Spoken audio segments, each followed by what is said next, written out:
दादन सरदार अनेक क्षेत्र में निरीह आदिवासी को शोषण करिबारे लागि पड़िछन्ति।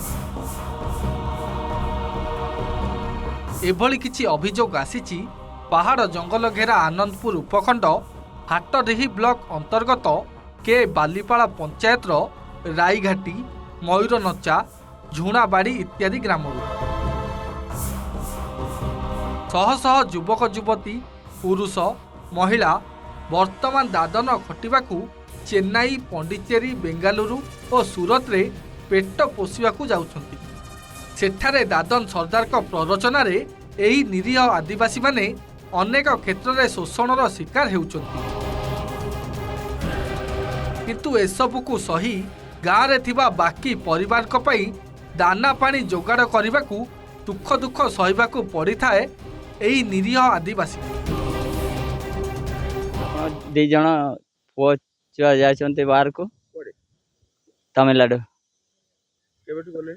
एबे मासे हे सारलानी कोन करछन से से काम दाम हे जाते स्वामी जाइछि एइटी काम किछि मिलला नै आ तमिलनाडु जाइछि आ केबेटु बोले 2 मास कंड हेलानी।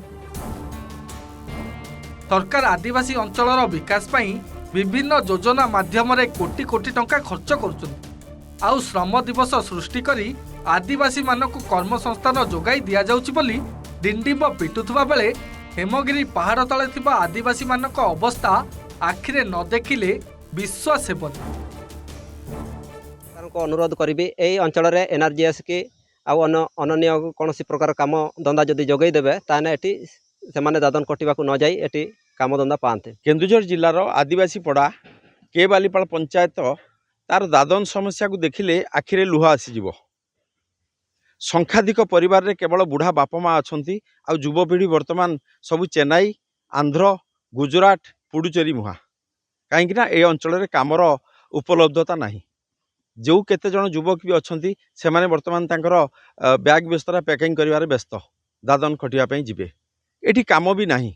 जदि काम करिया को जीवे सुदूर हाटडी कि आनंदपुर को सरकार जो विभिन्न योजना प्रचलन होती ब्लॉक माध्यम हो कि विभिन्न सरकारी संगठन माध्यम हो ए अंचल में पहुँची पारे ना।